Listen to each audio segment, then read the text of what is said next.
오늘 마태복음 25장 지난주에 1절부터 13절 말씀을 통해서 열천의 비유를 배웠어요. 마태복음은 유대인의 왕으로 오신 예수님을 묘사한 복음서입니다. 유대인들을 중심으로, 유대인들을 대상으로 이 복음서가 쓰여진 것이에요. 유대인들에게 모든 말씀을 맞춰야 합니다. 우리는 교회 시대의 성도들이죠. 유대인들이 아니에요. 교회 시대 성도들에게 이 마태복음에 있는 말씀들을 교리적으로 적용하려고 하니까 크나큰 오류를 범하는 것입니다. 기름은 신구약 성경에서 일관되게 성령을 말한다고 했죠. 그죠? 기름을 가지지 않았다는 게는 성령이 그들 안에 계시지 않는다는 것이에요. 그래서 어리석은 처녀들이에요. 등만 가지고 있으면 뭐예요? 등에 기름이 없으면 소용이 없죠.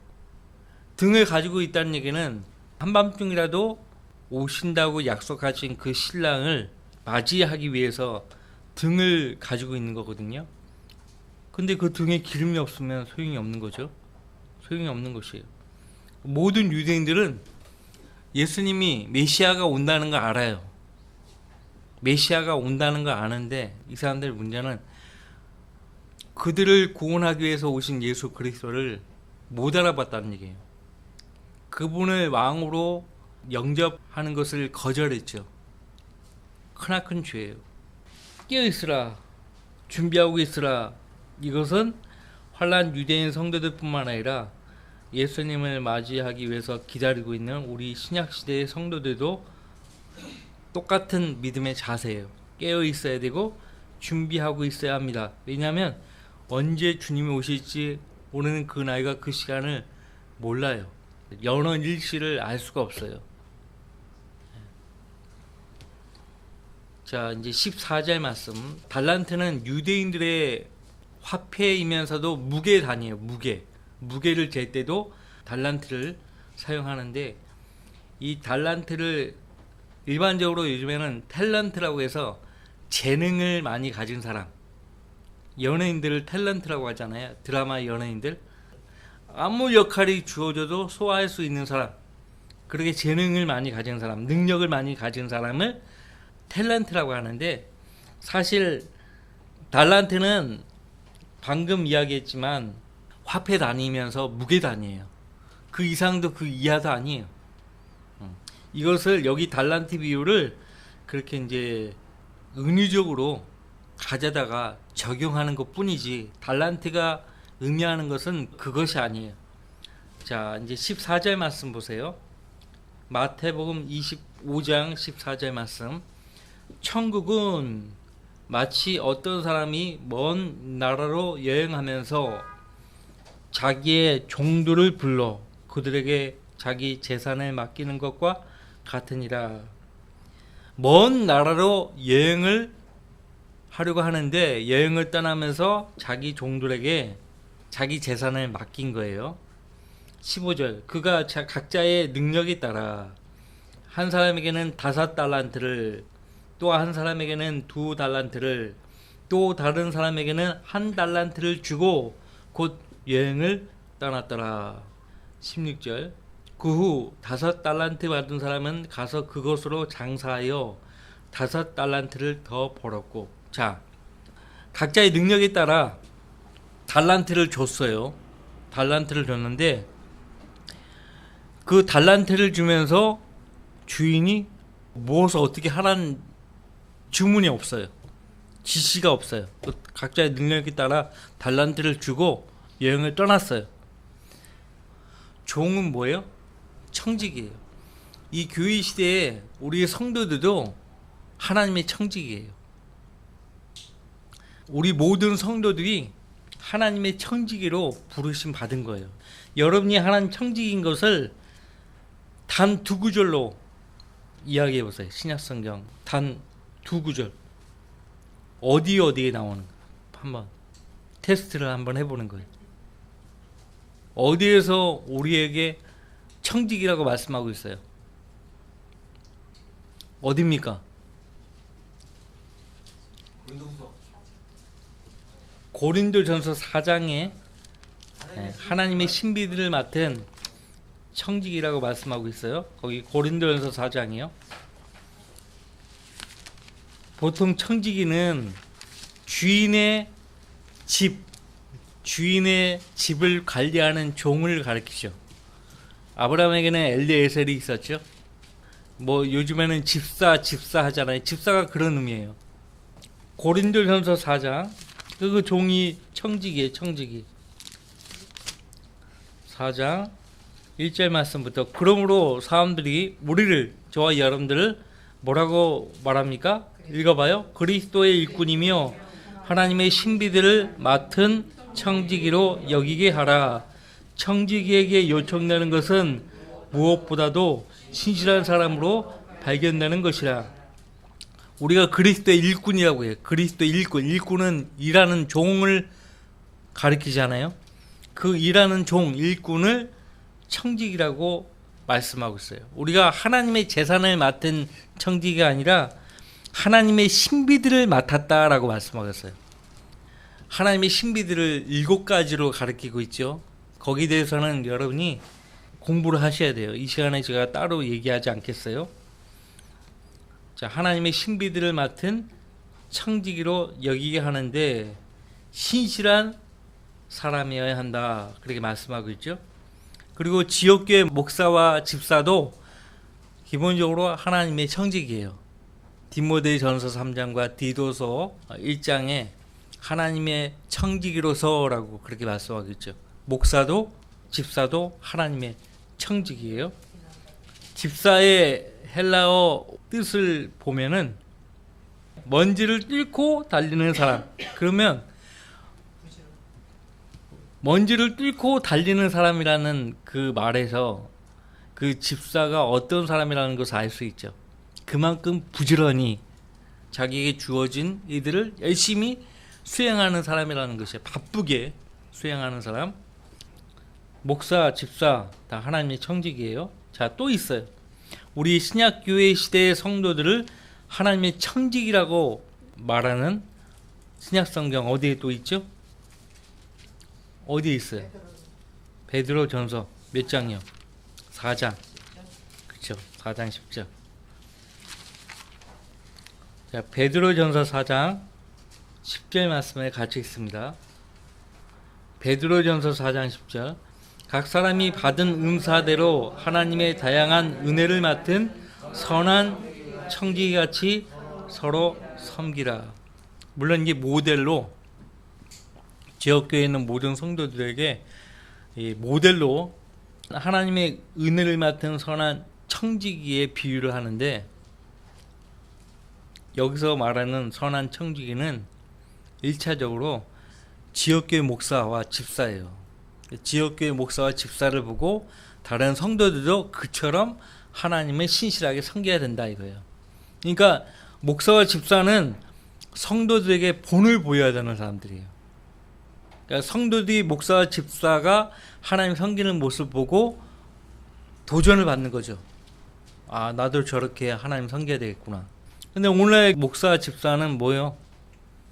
오히려 성도들에게 본을 보이지 않고 섬김을 받으려고 하잖아요. 어떠한 본도 보이지 않잖아요. 그것이 문제예요. 하지만은 그러니까 모델로서 지역계 목사와 집사들 같이 서로 섬기라고 말을 하고 있지만은 사실상 고린도전서 4장 말씀에 따르면 우리 모두가 다 신약교회의 성도들 모두가 다 하나님의 청지기라는 것이에요. 그래서 거기 11절 말씀에 우리 가운데 만일 누가 말하려거든 뭐라고요? 하나님의 말씀처럼 말하고, 또 누가 섬기려거든 하나님께서 공급하시는 능력으로 하는 것처럼 하라. 이는 모든 일에 예수 그리스도로 말미암아 하나님께서 영광을 받으시게 하려 함이니 그분께 영광과 찬양과 권세가 영원토록 있느니라. 아멘.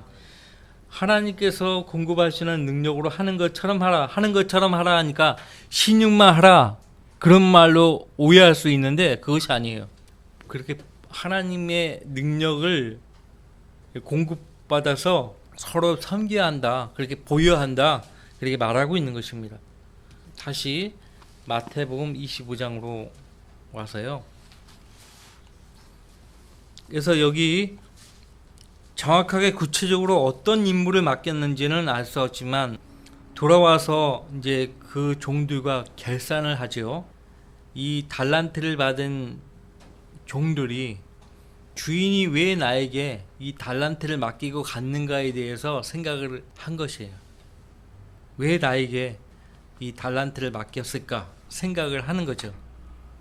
근데 어떤 종은 오해를 해버린 거예요. 이게 지금 내용이 달란트 비유와 누가복음 19장에 나오는 열무나 비유와 같다라고 생각하면 곤란해요.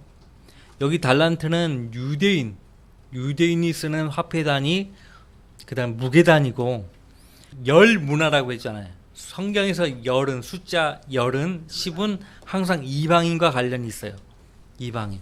그래서 문화예요. 문화를 영어 킴제임 성경에 보니까 파운드라고 되어 있어요.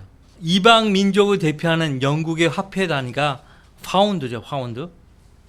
그러니까 이 두 비유가 같다라고 보시면 절대 아니에요. 달란트 비유는 천국의 비유라고 했고요. 열문화의 비유는 누가복음 19장 11절 말씀에 하나님 나라의 비유예요. 그러니까 천국은 항상 유대인과 연관이 있고 하나님의 나라는 항상 교회와 관련이 있어요. 그걸 아셔야 돼요. 구분할 줄 아셔야 돼요. 이 달란트 비유에서 종들이 3명 나오죠. 근데 열문화의 비유에서는 10명이 나와요. 10명의 종이 나와요. 다르죠? 그 다음에 달란트 비유에서는 달란트가 종들의 각자의 능력에 따라 서로 다른 양의 달란트가 주어진 대신 열문화의 비유에서는 각 종에게 같은 양의 문화, 그러니까 한 문화씩 똑같이 주어졌어요. 한 문화씩. 이 달란트 비유에서는 주인의 뜻을 간파하지 못했던 종은 쓸모없는 종으로 지옥에 갔죠. 열문화에서는 유업만 잃었을 뿐이에요. 여러분들 하나님 나라에 속한 성도들이 게으를 수 있고 하나님의 일에 대해서 무관심하면서 자기 중심적으로 세상 지향적으로 살아가는 사람들이 많잖아요. 그렇다고 해서 그 사람을 지옥에 보내시는 주님이 아니에요. 신약교회의 성도들은 여하간 죄를 지었어도 지옥에는 가지 않아요. 우리가 받은 구원의 영원한 보장이에요. 그 구원을 주신 분도 하나님이시고 값없이 선물로 주셨잖아요. 그죠? 그러니까 선물은 뺏어갈 수가 없어요. 줬다가 뺏는 그런 경우가 없잖아요. 그러면 아예 선물을 주지 말지. 그렇죠? 뺏어가는 것은 선물이 될 수 없어요. 선물은 주는 사람도 받는 사람도 다 기쁜 마음으로 주고 받죠. 그렇죠? 그것이 선물이에요. 부담해 가지고 주고 부담해 가지고 받는 거는 선물이 될 수 없어요. 그렇죠? 자, 그러니까 그 두 비유의 차이를 여러분들이 정확하게 구분할 수 있어야 돼요. 그러니까 신약 성경이라고 하니까 모든 말씀이 다 교리적으로 내게 주어진다라고 생각하면 곤란한 거예요.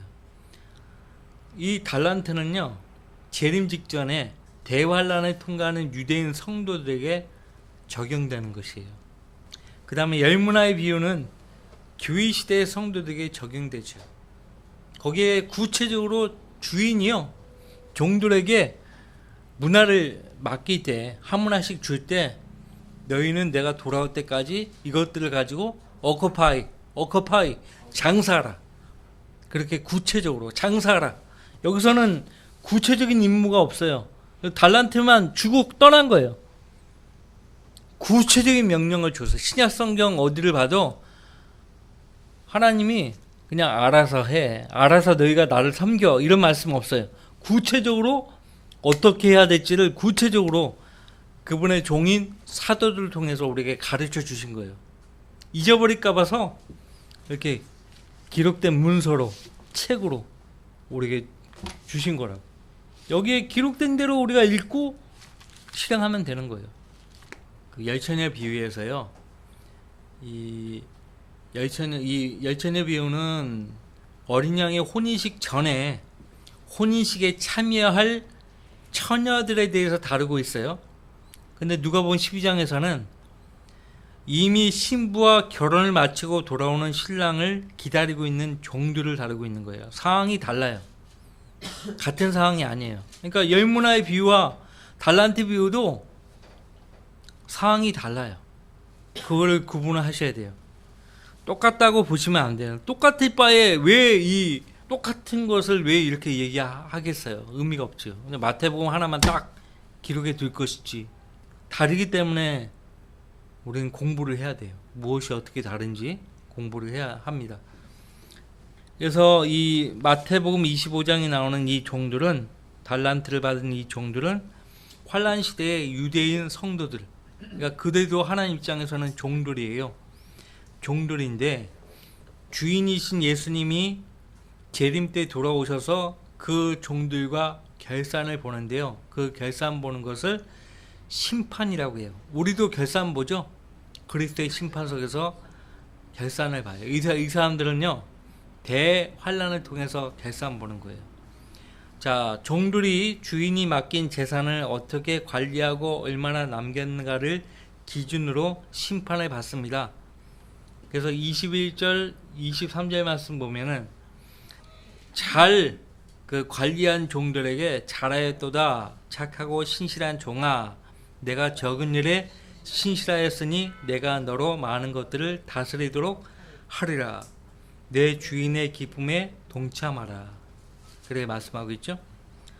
거기 마태복음 25장 15절 말씀 보세요. 그가 각자의 능력에 따라 한 사람에게는 5달란트를, 또 한 사람에게는 2달란트를, 또 다른 사람에게는 1달란트를 주고 곧 여행을 떠났더라. 그 후 5달란트 받은 사람은 가서 그곳으로 장사하여 주인의 의도를 간파한 거예요. 5달란트를 더 벌었고, 마찬가지로 2달란트 받은 사람도 2달란트를 더 벌었더라. 그러나 1달란트 받은 사람은 가서 땅을 파고 자기 주인의 돈을 숨겨 놓았더라. 주인의 의도를 전혀 이해하지 못했던 종이에요. 한참 후에 그 종들의 주인이 와서 그들과 계산을 하였는데 5달란트 받은 사람은 5달란트를 더 가지고 나와 말하기를, 주여, 주께서 나에게 5달란트를 주셨나이다. 보소서, 그것들 외에도 내가 5달란트를 더 벌었나이다 라고 하더라.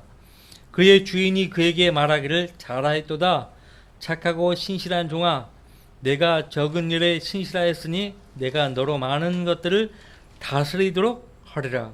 내 주인의 기쁨에 동참하라고 하더라. 2달란트 받은 사람도 나와서 말하기를, 주여, 주께서 나에게 2달란트를 주셨나이다. 보소서, 그것들 외에도 내가 2달란트를 더 벌었나이다 라고 하니, 그의 주인이 그에게 말하기를, 잘하였도다 착하고 신실한 종아, 내가 적은 일에 신실하였으니 내가 너로 많은 것들을 다스리도록 하리라. 내 주인의 기쁨에 동참하라고 하더라. 그 다음에 자, 이 1달란트 받은 이 어리석은 이 종, 게으른 종, 이 종이 하는 말을 잘 유심히 보셔야 돼요. 열문화의 비유에서도 똑같은 이야기를 해요. 그 악한 종이. 자, 그 다음에 1달란트 받은 사람이 나와서 말하기를, 주여, 주께서는 엄격한 분이시라. 심지 않은 데서 거두고 뿌리지 않은 데서 모으시는 것을 내가 알았나이다. 우리가 주님에 대해서 신구약 성경을 이렇게 아무리 훑어봐도 하나님께서 심지 않은 데서 거두시는 분이라고 말하는 성경 구절은 우리가 본 적이 없어요. 뿌리지 않은 데서 모으시는 하나님을 본 적이 없어요. 오히려 갈라디아서 6장에서는 뭐라고 말씀하고 있죠? 바울 사도를 통해서 하나님은 우롱당하지 아니하신 분이시라. 그리고 뭐라고 말씀하셨어요? 사람이 무엇을 심든지 그대로 거둘 것이다. 그래요. 사람이 무엇을 심든지 그대로 거둘 것이기 때문이라. 세상에 죄가 들어왔어요. 왜? 아담과 이브가 하나님 명령에 불순종한 거예요. 그 불순종의 대가로 인해서 죄가 들어와 버린 거예요. 그 죄로 인해 사망이 왔어요. 욕심이 잉태하면 죄를 낳고 죄가 장성하면 사망을 난다고 그랬어요. 심은 대로 거두는 거예요. 근데 이 악한 종은 주님에 대해서 오해하고 이런 사람들이 얼마나 많습니까? 이 열처녀 비유에 대해서도 이 달란트 비유에 대해서도 엉뚱한 해석을 하는 사람들은 약한 종하고 똑같은 거예요. 주여 주께서는 엄격한 분이시라 심지 않은 데서 거두고 뿌리지 않은 데서 모으시는 것을 내가 알았나이다. 잘못 알았다. 우리가 하나님을 어떻게 합니까? 기록된 말씀을 근거로 아는 거죠. 하나님 말씀 없이 성경 없이 우리가 하나님을 어떻게 알아요? 번뜩이는 지혜로 알게 하시는 거예요? 아니죠. 당신은 언제 예수님을 알게 되었습니까?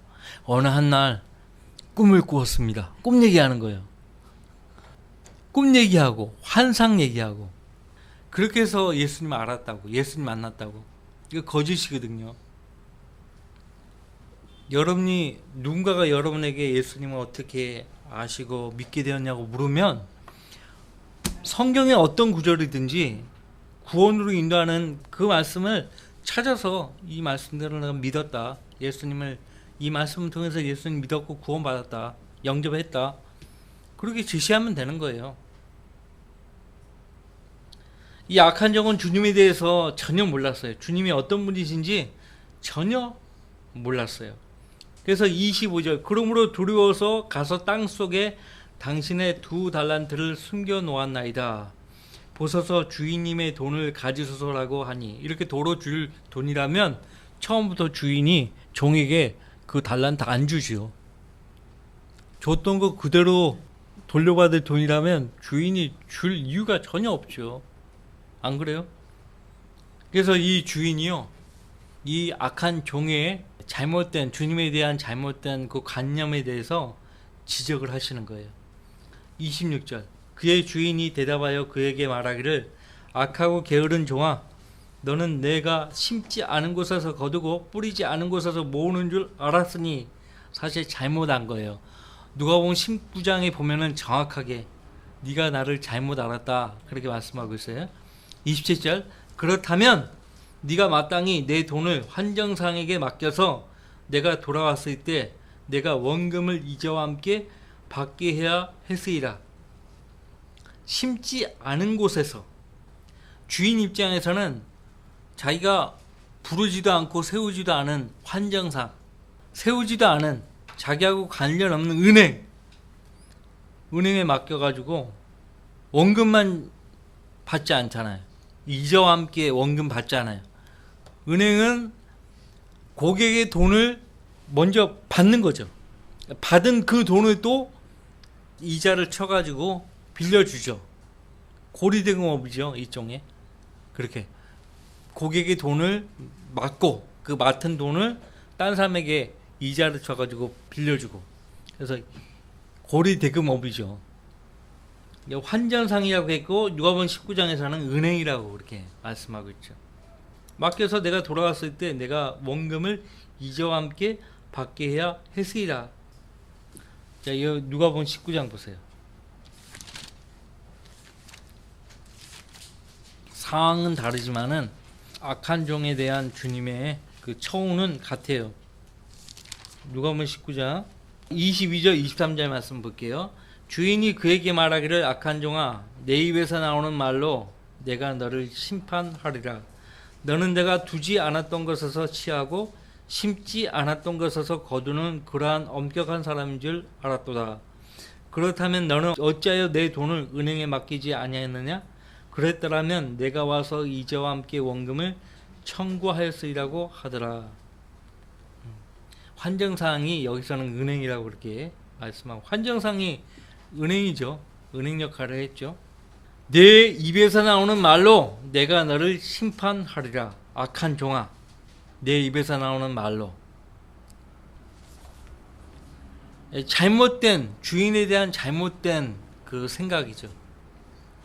하나님은 그분의 말씀을 통해서 뜻을 정확하게 인간에게 계시해 줬는데 하나님이 계시하신 하나님의 정확한 그 뜻 하나님 말씀을 치워버리고 자기 생각으로 하나님이 이렇게 원하실 거야 하고 자기 생각으로 미루어 짐작하에 자기들 마음대로 하는 거예요. 그런 사람들을 일관되게 마태복음에서는 악하고 게으른 종이라고. 그리고 지금 여기서 악한 종들, 게으른 종은 누구를 구체적으로 어떤 부류의 사람들을 지칭하는가 하니까요. 진짜 자기들의 왕이신 예수님을 거절하고 자기들 힘으로, 자기들 세력으로 왕국을, 천국을 건설해 보겠다고 하는 것이에요. 그들이 누구였습니까? 바리새인들, 서기관들, 사두개인들이에요. 종교 지도자들. 일관되게 마태복음 7장부터 그들을 위선자라고 예수님 말씀하셨어요. 위선자. 그리고 그들을 악한 종이라고, 사꾼이라고, 우상 목자라고, 거짓 목자라고 예수님께서 말씀을 하시는 것이에요. 그래서 여기 악한 종들은 1차적으로 바로 그들을 가리키는 거예요. 1차적으로 바로 그들을 가리키는 거예요. 24장에도 악한 종이 나오죠. 주님의 오심을 대비하지 않았던 그 악한 종들. 여기 어리석은 처녀들, 그 다음에 달란트에도 악한 종들, 그들을 1차적으로 가리키는 거예요. 그들과 합세했던 유대인들도 다 포함되는 것이에요. 이해되시겠죠? 그래서 이 악하고 게으른 종들은 책망을 받고 바깥 흑암에 던져서 울며 이를 갈게 된다 말씀하고 있죠. 지옥 가는 거예요. 지옥이에요. 근데 교회 시대의 성도들은 하나님께 유익하지 못하고 쓸모없는 그런 종들로 살았다고 해서 구원을 잃어버리지 않아요. 이것을 교리적으로 적용하면, 교회 시대의 성도들에게 적용하면 큰일 나는 거예요. 그러니까요, 이 달란트 비유로 사람들을 아주 공포로 몰아붙이는 거예요. 공포로. 그렇게 하나님께 은사를 받은 사람들이 하나님 영광을 위해서 쓰지 않고 너 자신을 위해서 쓰면 이 악한 종처럼 바깥 흑암에 던져서 영원토록 이를 갈고 지옥 간다 이거예요. 그렇게 몰아붙이는 거예요. 그러니까 이거 두려워가지고요, 교회에서 꼼짝도 못하고 나오지를 못하는 거예요. 지옥 가는 게 두려워서요. 진짜 무서워서 거기서 못 나가는 거. 혹시라도 교회를 박차고 나가버리면 저주받을까봐. 그러니까 신천지에 빠진 사람들은 대단한 심장을 가진 사람들이죠. 실제적으로 저주받은 사람들이죠. 신천지는 구원이 없잖아요. 그죠? 신천지 구원 없어요. 그 신천지 교리로 결코 지옥을 이길 수가 없어요. 행위의 열매에 따라 구원이 결정되는 것, 이것은 교리적으로 환난 유대인 성도들에게 적용됩니다. 이 환난 유대인 성도들도 하나님 입장에서는 일꾼들이고 종들이에요. 이 시대에 구원받은 성도들도 종들이죠. 그죠? 같은 종이니까 교리적으로 똑같이 적용해도 된다 이렇게 생각하면 곤란하다는 거예요. 잊지 마세요. 자, 이제 거기 28절, 그러므로 그에게서 그 한 달란트를 빼앗아 10달란트를 가진 사람에게 주라. 누구든지 가진 사람은 더 받게 되어 풍성하게 가지게 될 것이요, 가진 것이 없는 사람은 그 가진 것마저도 빼앗기게 되리라. 너희는 그 쓸모없는 종을 바깥 흑암에 내어 던지라. 거기서 울며 이를 갈고 있으리라고 하더라. 이 종들이 일관되게, 이 쓸모없는 종들이 일관되게, 앞서 종교 지도자들이라고 1차적으로 그 말씀에 들었죠. 2차적으로 종교 지도자들에게 해당된다고. 그 다음에 이제 시간이 다 지났네요. 다음 주에는 그 민족들의 심판에 대해서 공부를 해보겠습니다.